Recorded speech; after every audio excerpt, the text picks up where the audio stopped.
Hey all welcome to my YouTube channel. So இது என்ன பார்த்தீங்கன்னா என்னோட பர்த்டே விளாக் தான். அன்றைக்கி நான் லஞ்சுக்கு போயிருந்தேன்னு சொல்லியிருந்தேன் ஒரு பிளேஸ்க்கு. ஸோ அது பார்த்தீங்கன்னா நான் மூவிக்கு வந்து கசூன் மால் தான் போகலான்ட்டு இருந்தேன். ஸோ அதுக்கு முன்னாடி எங்கேயாச்சும் மந்தி பிரியாணி சாப்பிட்லாம் அப்படின்ட்டு ரொம்ப ஆசையாக இருந்துச்சு, டெம்ட்டாக இருந்துச்சு. ஸோ எப்பயுமே வந்து ஹைதராபாத் பிரியாணி அன்லிமிட்டட் அதே தான் சாப்பிட்டு பழகி இருந்துச்சு. சரி இந்த டைம் ஏதாச்சும் டிஃப்ரெண்ட்டாக சாப்பிட்லாம் அப்படின்ட்டு மந்தி பிரியாணி நான் இதுக்கு முன்னாடி ஃபேஸில் ஒரு டைம் சாப்பிட்ருக்கேன். சூப்பராக இருந்துச்சு அந்த டேஸ்ட். இதுக்கப்புறம் எங்கேயாச்சும் ட்ரை பண்ணலாமா அப்படின்னு ஒரு ஐடியா இருந்துச்சு. சரி இன்னைக்கு அதை ட்ரை பண்ணலாம் அப்படின்ட்டு நான் பிளான் பண்ணியிருந்தேன்.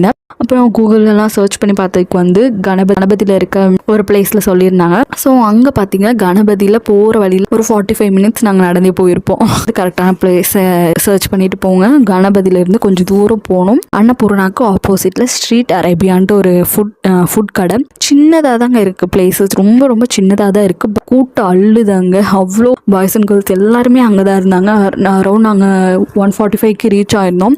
வெயிட் பண்ணி தான் சாப்பிட்ற மாதிரி சொல்லியிருந்தாங்க. ½ அன் ஹவர் இல்லைனா 45 மினிட்ஸ் வெயிட் பண்ணணும் அப்படின்னாங்க. சரி நாங்கள் 2 பேரும் போனதால வந்து சீக்கிரமாகவே டக்குன்னு எங்களை உள்ளே கூட்டிட்டாங்க வாங்க அப்படின்ட்டு. சீக்கிரமாகவே ஒரு 15 மினிட்ஸில் எங்களுக்கு கிடச்சிருச்சு. ஃபஸ்ட்டு வந்து நாங்கள் வந்து இங்கே அமௌண்ட் எல்லாமே அதிகமாக தான் இருக்கும் தெரிஞ்சிருச்சு. மின்ட் லைமும் அண்டு சோடா லைமும் நாங்கள் ஆர்டர் பண்ணியிருந்தோம். மின்ட் பார்த்தீங்கன்னா 60, சோடா வந்து 70. ஸோ அதுக்கப்புறம் மந்தி பிரியாணி வந்து 1 வந்து 250, இன்னொன்றுமே வந்து பெரிய சிக்கன் மந்தி வந்து 250. அன்னைக்கு வந்து நாங்கள் இவ்வளோ தான் சொல்லியிருந்தோம். குவாட்ரு ஆஃபு ஃபுல்லு இருந்தாங்க. சரி நம்ம குவாட்ரே போய்க்கலாம், ஃபுல்லு வேண்டாம், அதுக்கப்புறம் பிளேஸ் இடம் இருந்துச்சுன்னா சாப்பிட்டுக்கலாம் அப்படின்னு பிளான் பண்ணியிருந்தோம். பட் அதுவுமே அன்லிமிட்டெட் ஒரு லக்ஸரியான ஃபீல் இருந்துச்சு அந்த ஷாப்பில். கண்டிப்பாக நீங்கள் மஸ்ட்டு விசிட் பண்ணி பார்க்கணும் தான் நான் சொல்லுவேன். எனக்கு வந்து ஃபேமிலி கூட அங்கே போகணும்னு ஆசையாக இருந்துச்சு. பிகாஸ் அங்கே ஃபேமிலி வந்து சைடாக உட்காந்து அது ஒரு என்ஜாய் பண்ணி சாப்பிட்டு இருந்தாங்க. ஸோ அதுவுமே எனக்கு பிடிச்சிருந்துச்சு. நெக்ஸ்ட் டைம் நான் ஃபேமிலி கூட போவேன் கண்டிப்பாக. ஸோ அவ்வளோதான் கேஸ். இந்த வீடியோ மறக்காமல் சப்ஸ்கிரைப் பண்ணி வச்சுக்கோங்க. நெக்ஸ்ட் வீடியோவில் பார்க்கலாம். டாடா பாய்.